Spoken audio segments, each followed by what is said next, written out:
Economista Juan Valdivia Goicoechea, un placer saludarlo, un gusto. ¿Cómo está usted? Gracias, bienvenido a Expresión. Muy buenos días, doña Rosa, y buenos días también a toda su teleaudiencia y dispuesto a absorber las consultas del caso. Muy bien, empecemos por el tema de la emergencia sanitaria.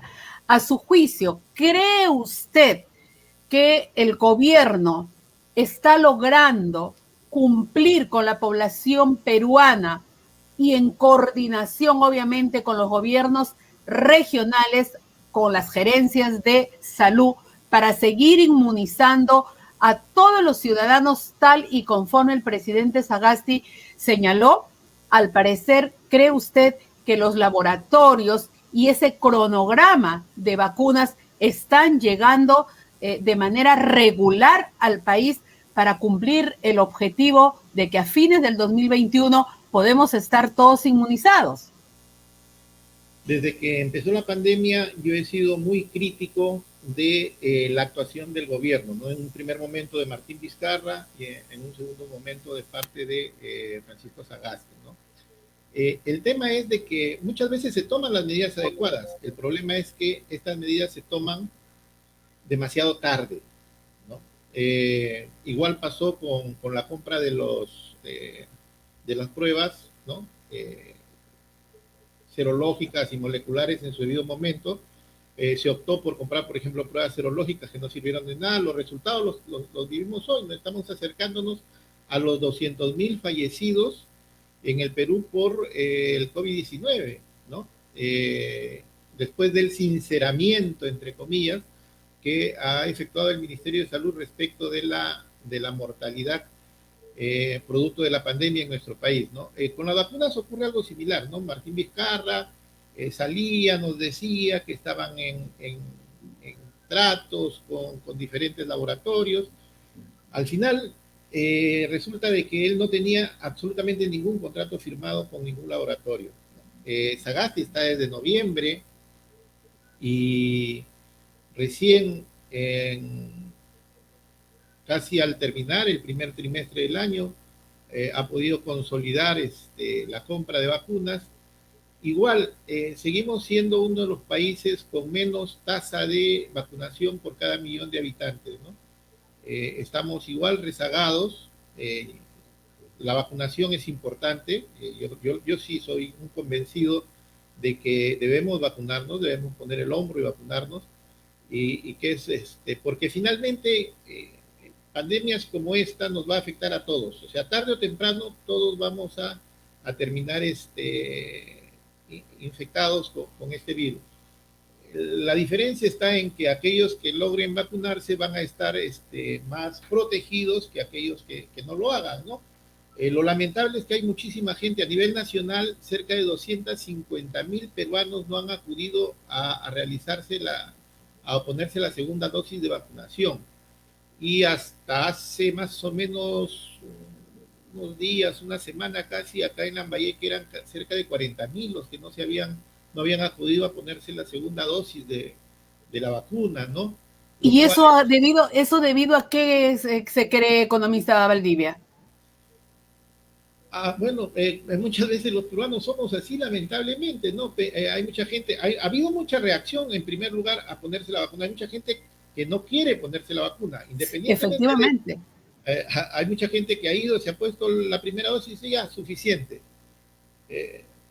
Y es lamentable, pues no es lamentable porque creo yo que sí se están haciendo los esfuerzos, repito, de manera tardía, como siempre, ¿no? Como siempre, de manera tardía, pero de que se están haciendo los esfuerzos, están haciendo los esfuerzos. Lo que no concuerdo es de que, por ejemplo, las campañas deben ser a nivel nacional siempre al mismo ritmo, ¿no? Entonces, en Lima ya están vacunando a los mayores de 50, por ejemplo, ¿no? Y acá recién vamos a empezar mañana la vacunación a los mayores de 57 años. De 57, sí. Ya me toca a mí, ¿no? Día jueves debo estar, de acuerdo a mi número de DNI, procediendo a vacunarme, ¿no? En mi primera dosis. Pero eso es lamentable, ¿no? De que recién acá nosotros estamos vacunando a los mayores de 57 y en Lima ya están vacunando a los mayores de 50, ¿no? Y hay muchísima gente de Chiclayo que ha ido a Lima a vacunarse. A vacunarse, efectivamente. Y también han ido al extranjero. Y también han ido al extranjero. Le hablo yo hace más de un mes, creo, ya eran como 70.000 los peruanos que habían viajado a Estados Unidos solamente a vacunarse. A vacunarse, sí. Entonces hay todavía cierta incertidumbre, sobre todo para aquellos grupos etarios menores de 50 años, ¿no? 40, 30 años. ¿No? Concluyendo en ese aspecto, entonces podemos señalar, como usted lo ha referido, que tardíamente el gobierno ha reaccionado, pero sí se están haciendo los esfuerzos para poder inmunizar a toda la población. Y un detalle importante también que nos está ayudando mucho es esa donación de 2 millones de vacunas que nos ha dado Estados Unidos, ¿no? Es lógico, eso ha aportado. Ya existe el compromiso de compra para el Perú y de venta para los laboratorios por una cantidad suficiente para inmunizar a toda la población en el Perú, ¿no? Lo cual, lógicamente, debe ocurrir en la medida que vaya llegando las vacunas. Lamentablemente, por la demanda mundial que hay de vacunas, la llegada de las vacunas es bastante lenta. Ahora, yo no quiero entrar, porque no es mi especialidad, a detalles como, por ejemplo, el tema de la efectividad de que cada una de las vacunas de los distintos laboratorios pueda tener. Eso ya corresponderá a los especialistas médicos, ¿no? Exacto. Exacto, pero sí es bueno resaltar que no hay otra solución que la de inmunizarse. Mayoritariamente ahora la población está recibiendo la vacuna Pfizer, que es una vacuna que está, digamos, dentro de los estándares. Es lamentable lo que he leído justamente hoy día, ¿no? De que el Colegio Médico había hecho una crítica respecto de que 40 de los profesionales que se habían vacunado con Sinopharm, recordemos de que los profesionales de la salud se vacunaron con Sinopharm, 40 de los vacunados han fallecido. Y eso pues es un tema de preocupación. 40% de los vacunados con la vacuna Sinopharm. 40 médicos. 40 médicos. Ya, había entendido mal. 40 médicos. 40 profesionales médicos de los vacunados. Preocupante, es un número alto. Porque, o sea, los primeros vacunados fueron personal de salud y de la Policía Nacional, ¿no? Entonces, ellos fueron vacunados con Sinopharm. Muy bien, el Colegio Médico dice de que 40 de los vacunados, de los profesionales médicos vacunados, han fallecido, a pesar de haber sido vacunados con Sinopharm. Muy bien. Vamos ahora al aspecto económico, y usted es un analista con los puntos sobre las IES, sobre lo que nos está pasando en el tema económico, que tiene que ver mucho la influencia del tema político, ¿no? El dólar, que en algún momento se ha frenado a raíz de que Pedro Castillo le hizo un llamado al señor Velarde del BCR para que permanezca en esta institución, cosa que es un entretenimiento por ahí a mi parecer, pero nos preocupa que esta situación de orden político nos está afectando en el tema de las inversiones, aunque hay algunas contradicciones por la recaudación tributaria también, ¿no? SUNAT ha dicho que ha informado que la recaudación ha subido en el mes de junio. Entonces, ¿cómo analiza usted todos estos temas? Pero hay otra cosa que nos preocupa, es la falta de empleo. Cada vez hay gente, hay más comerciantes ambulantes, hay más gente que está viendo cómo se defiende día a día. A ver, ¿por dónde empiezo? Voy a empezar por la recaudación. Hay un IGB que es interno y un IGB que se cobra a los productos que vienen del exterior. Entonces, al haber subido el dólar, ¿no? Lógicamente, cuando tú cobras en dólares, el IGB también va a aumentar la recaudación, pero por un efecto netamente de incremento del tipo de cambio, ¿no? Por ejemplo. Número 2, el año pasado se dieron una serie de beneficios tributarios que permitieron postergar el cumplimiento de las obligaciones. Por eso es que este año el incremento ha sido sustancial, y como el incremento es porcentual respecto de lo que se recaudó el año anterior, el año anterior la recaudación se cayó, entonces no es lo mismo decir el 10% de, vamos a poner 700.000, que el 10% de 500.000.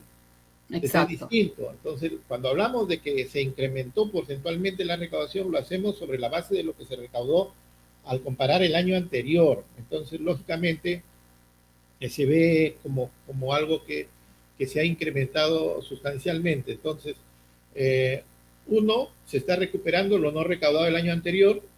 Dos, el incremento del dólar ha generado también un incremento en la recaudación debido al IGB externo. Y tres, de que con la recuperación de la producción, porque nos estamos recuperando, ¿no?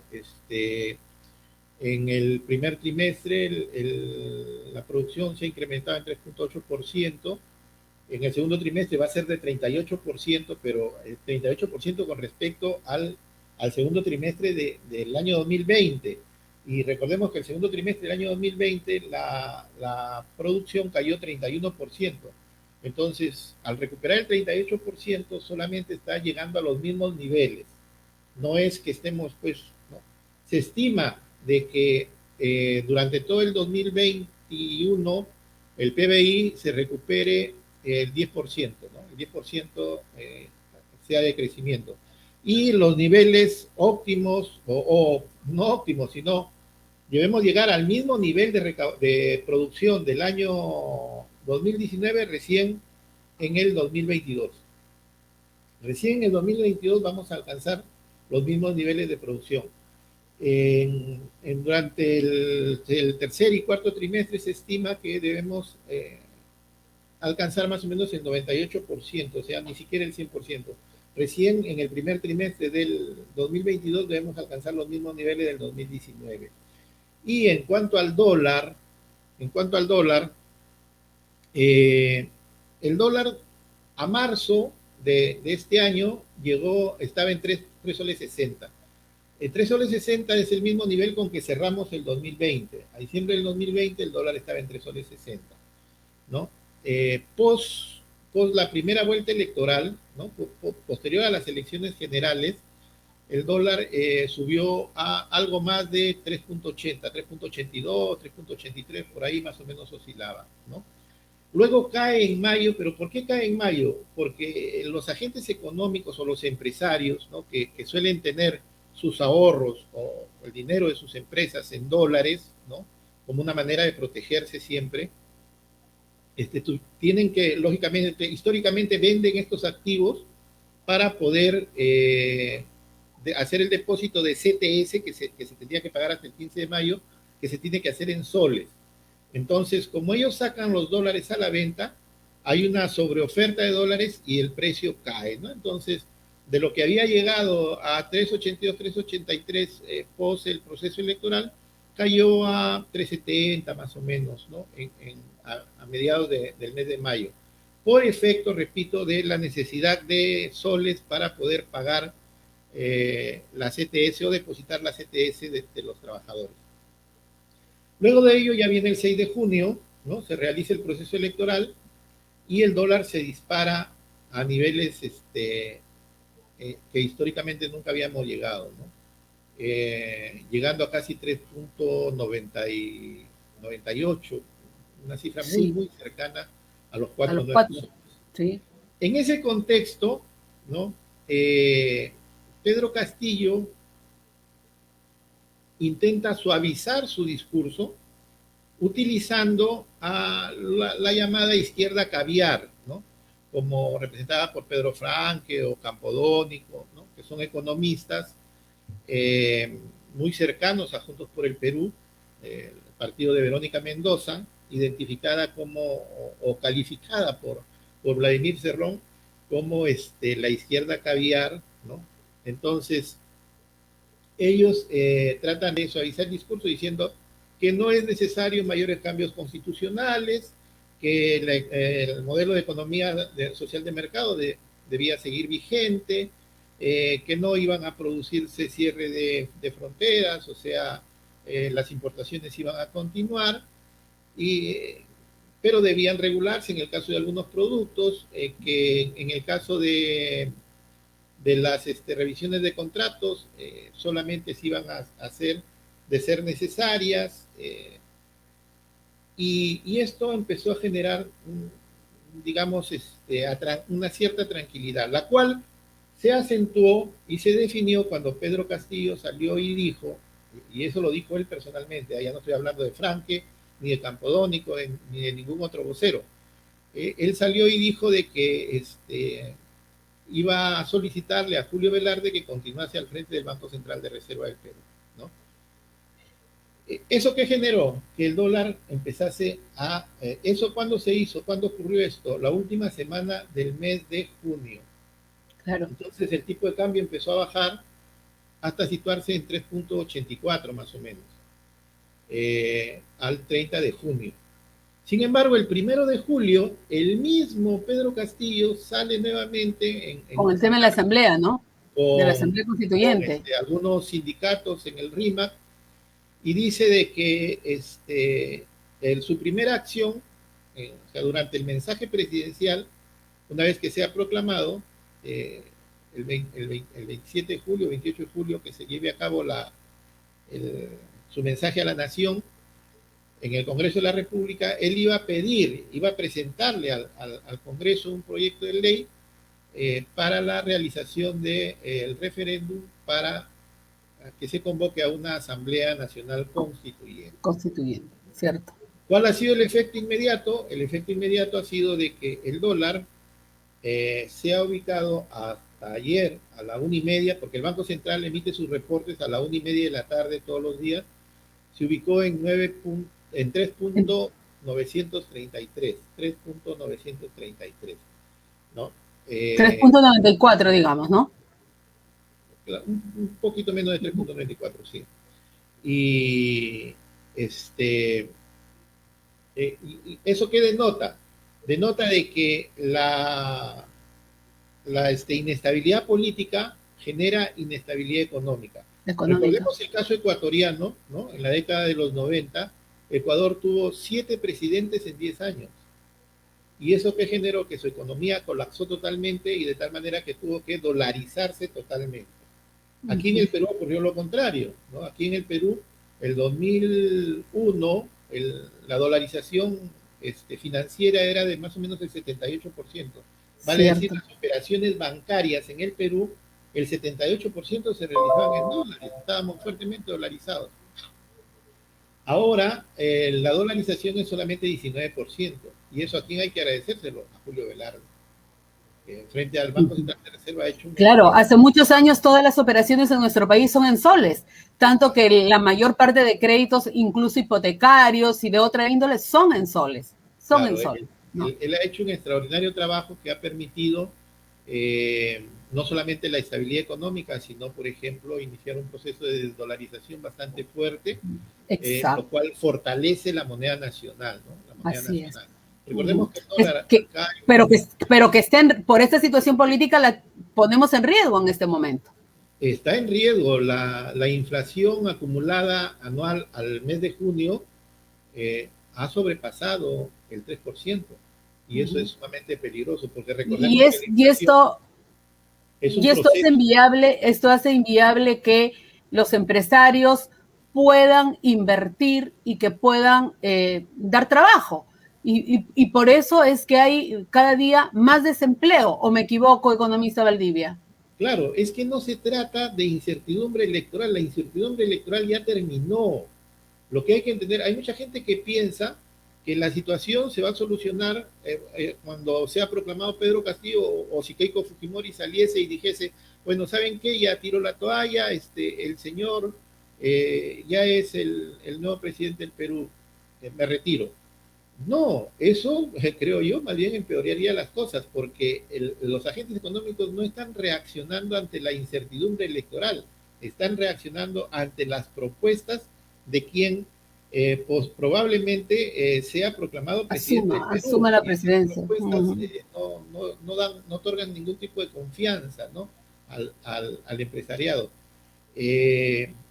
Por ejemplo, Pedro Franque se reúne con empresarios españoles en la Embajada Española, se reúne con gente de la CONFIEC, pero Pedro Franque no tiene ningún tipo de representatividad, ¿no?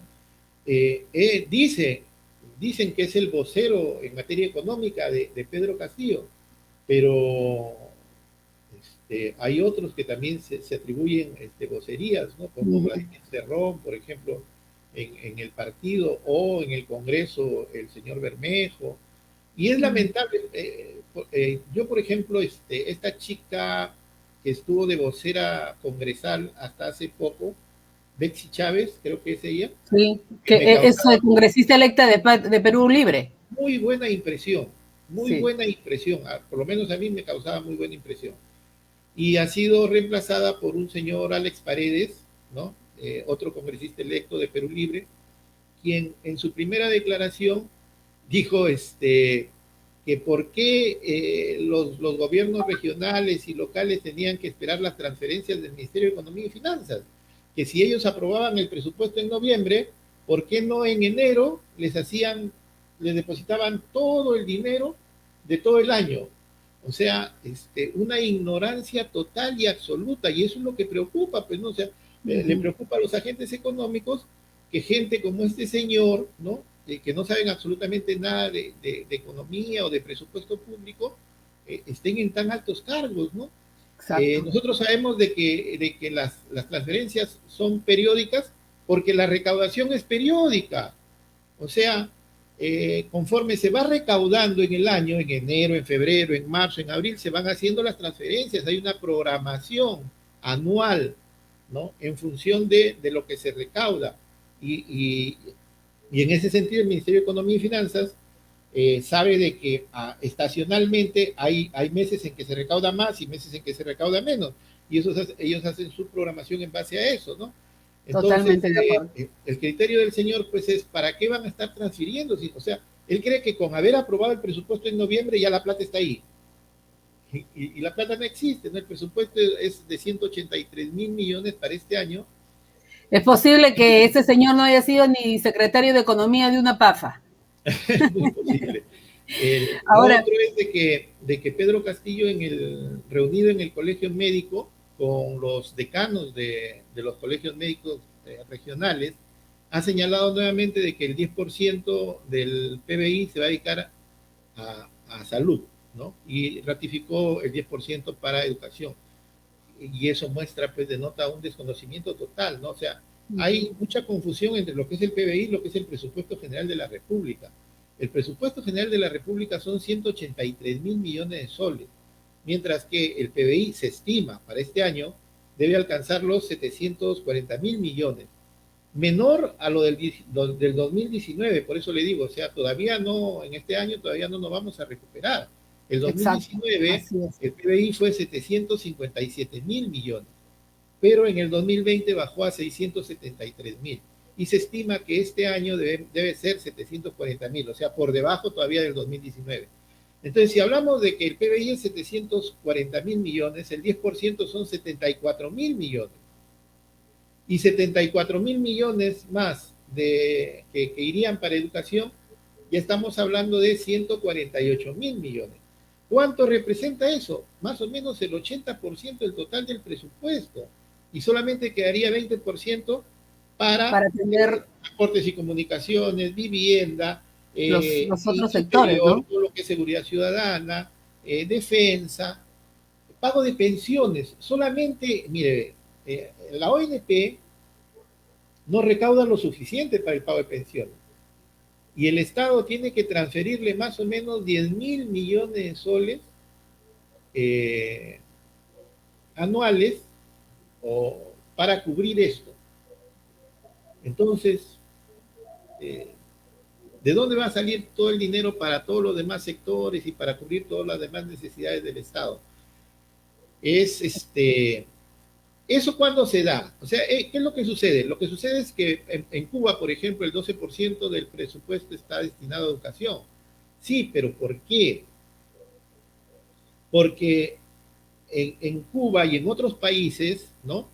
El presupuesto se basa mayoritariamente en la recaudación, o sea, en la medida nosotros en este momento el presupuesto solamente el 68% se financia con recaudación tributaria.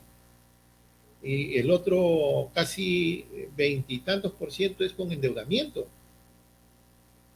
Entonces, ¿cuándo es que se da que el 12% o el 10% pueda ser destinado a educación o a salud? Cuando la recaudación sea mayor, y estamos hablando en términos porcentuales, no nominalmente, sino porcentualmente sea mucho mayor. De tal manera que, porque ¿qué podría ocurrir? Vamos a suponer, ¿no? Un supuesto negado. La producción cae, ya no es 740.000, sino es solamente 600.000. Entonces, si mantienes la idea del 10%, en lugar de aumentar, más bien va a disminuir lo que se va a destinar a educación y a salud, porque ha disminuido el Producto Bruto Interno. Eso nos traería una serie de problemas para atender todas las programaciones que se tienen. Por ejemplo, ¿no? Entonces, tú no puedes hacer o asignar montos en función de una variable distinta. Tú tienes que asignar los montos en función de lo que tienes, que es el presupuesto general de la República. Ahora, que me digas, en lugar de que sea el 3.9 o 3.8%, por ejemplo, lo destinado en este momento a educación, aumente a 4 o 5%, bueno, pues no, y que gradualmente vaya aumentando en función de lo que aumente la recaudación, puede ser. El otro problema del Perú es la presión tributaria. O sea, nuestra presión tributaria es solamente 14%. O sea, de cada 100 soles que produce el Perú, solamente se recauda 14. Pero otros países recaudan 25, 26%. ¿Y a qué se debe que nunca hemos podido subir ese porcentaje en presión tributaria? La informalidad, que cada vez ha crecido más y que esta emergencia sanitaria ha hecho que se dispare mucho más. Cada vez es mayor, efectivamente. Entonces, se habla de un 80% ahora de informalidad. Una de las propuestas interesantes, y me parece que cuando un gobernante llega, debe recoger también aquellas propuestas que puedan ser interesantes de otras agrupaciones políticas. Una agrupación política, no voy a decir el nombre para que no vayan a pensar de que yo soy partidario de esa agrupación política, dijo que se formalicen a cero costo y que durante los primeros 4 o 5 años no paguen ni un solo sol y que recién empiecen a pagar después. Interesante, ¿por qué? Porque si ahorita no te pagan, bueno, pues que sigan sin pagarte 3 o 4 años más. ¿En qué te va a afectar? En nada, pero ya lo tienes. Pero ya, exacto, ya lo registrarías. Ya lo registrarías y le generaría a ese contribuyente ya la necesidad de ser un contribuyente formal, que entienda la necesidad de poder tributar. Exacto. Así es, esa me pareció una propuesta interesantísima, por ejemplo. Así es. Y además para que no haya una presión sobre los que somos formales. Porque, claro, entonces, ¿qué es lo que sucede? La SUNAT siempre está mirando al formal, en vez de ayudarlo, en vez de tener un acompañamiento con quienes tributamos normalmente, es donde están allí, y no ven al resto que va de. Claro, entonces, ¿qué es lo que sucede en los países socialistas? ¿No? En los países socialistas, lo que ocurre es que ante la necesidad de mayores recursos para mayor gasto público, como el que estamos señalando, ¿no? Lo que hacen es aumentan la carga impositiva, generan impuestos como impuestos a las utilidades, en nuestro país no existe, ¿no? Lo que existe en nuestro país es el impuesto a la renta, impuesto a las utilidades o a las sobreganancias, ¿no? Entonces, aumentan la carga impositiva de esa manera y generan mayores recursos, pero eso, ¿hasta dónde dura? Hasta donde aguante el empresariado. Tarde o temprano la inversión privada empieza a irse y terminan pues con los niveles de pobreza que tiene ahora Venezuela o que tiene Cuba, ¿no? Y Argentina. Y Argentina ahora, ¿no? Que ahora su situación es muy, muy crítica. Que ellos todo dicen, ¿no? O sea, el que tiene más debe pagar más, sí, perfecto, pero no tampoco pues lo vas a ahorcar hasta el punto que decida agarrar su dinero e irse. Ahorita, por ejemplo, se han retirado del sistema financiero 15.000 millones de dólares. Sí. Ahora, si han ido al extranjero o están guardados debajo del colchón de los agentes económicos, no se sabe. Eso es imposible de calcular, es imposible de saber. Pero se han retirado 15.000 millones y el Banco Central ha tenido que vender como 10.000 millones de dólares de sus reservas internacionales netas. Ha tenido que sacarlas a la venta para poder disminuir el incremento del tipo de cambio o la depreciación de nuestra moneda, que es lo mismo. Entonces, pero ¿qué es lo que genera? Escúcheme. Cuando el Banco Central vende 10.000 millones de dólares, retira, ¿por qué? Porque le tienen que pagar, retira soles de la economía. Y 10.000 millones al tipo de cambio actual, pues son como 39.000 millones menos de circulante. O sea, hay menos dinero que está circulando, porque el Banco Central vende y le pagan en soles. ¿Y esos soles a dónde van a parar? A las bóvedas del Banco Central. Entonces hay menos liquidez, menos circulante. ¿Y eso a qué afecta? A la tasa de interés, que es otro precio, es el precio del dinero. Entonces, cuando el dinero escasea, la tasa de interés sube. La economía es bien complicado, o sea, es una serie de variables interrelacionadas. O sea, tú no puedes modificar una sin afectar el resto, ¿no? Como se dice, ¿no? Siempre, en economía no hay lonche gratis, ¿no? Todo tiene una consecuencia. Y estamos complicados. La situación económica ahorita, producto de la inestabilidad política, es bien complicada. Y repito, la inestabilidad política actual no es por la incertidumbre electoral, no, es por la incertidumbre de quienes van a manejar, ¿no? Nuestro país en un futuro próximo. Ahora, para finalizar, economista Juan Valdivia Goicoechea, el aspecto político, ¿a dónde nos va a llevar? Hoy cumplimos un mes de las elecciones en segunda vuelta, las elecciones presidenciales en segunda vuelta. Hay una serie de situaciones que no se resuelven aún en el jurado, hay una serie de cuestionamientos como el de la señora Dina Boluarte, el dinero que habría financiado esta campaña. Estamos realmente en una situación política crítica. ¿Cree usted que los entes electorales se animarán, como el jurado, a proclamar a Pedro Castillo con todas estas situaciones de denuncias que hay? Yo no creo en casualidades, pero tampoco creo en teorías de la conspiración, ¿no? Así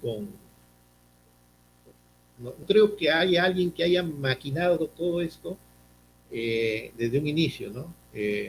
Pero lo que sí creo es de que el Jurado Nacional de Elecciones y la OMP han podido dar más tranquilidad mostrando el padrón electoral.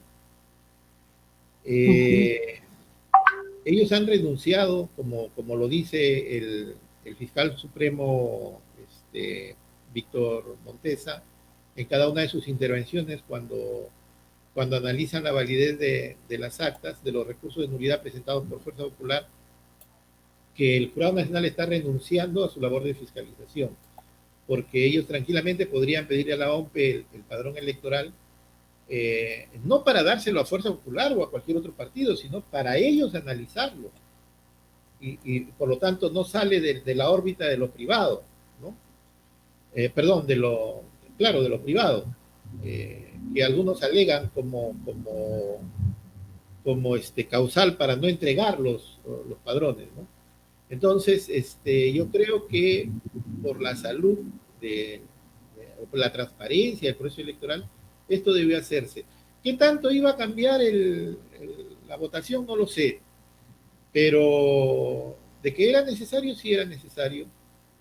En algunos de repente hubiese sido favorable, pero en otros no, como ha ocurrido, ¿no? En donde la RENIEC ya ha informado, ojo, en algunas regiones, como Huancavelica, en donde se le ha pedido información, la RENIEC ha sido clara. La RENIEC ha dicho, estas firmas no corresponden a estos miembros de mesa. Y aún así, el Jurado Nacional ha validado esas actas. ¿Y por qué las valida? Porque dice que no se le debió pedir a la RENIEC esa información. Mire, imagínese, ¿no? Entonces, insultan el sentido común, ¿no? Insultan claro, el sentido común. Yo acepto que ya no tienes la información, perfecto, ya no la tienes, pero teniéndola, que no la valides, entonces es un motivo de preocupación, lógicamente, ¿no? Es un motivo de pensar que algo se está manejando por debajo de la mesa. Y eso es preocupante, ¿no? Es preocupante.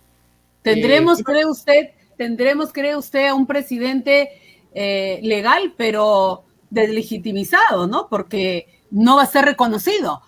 Ahora, aquí no es que haya dos fuerzas políticas que están peleando la legalidad de este proceso, sino, digamos, hay tres grupos, economista Valdivia. Recordemos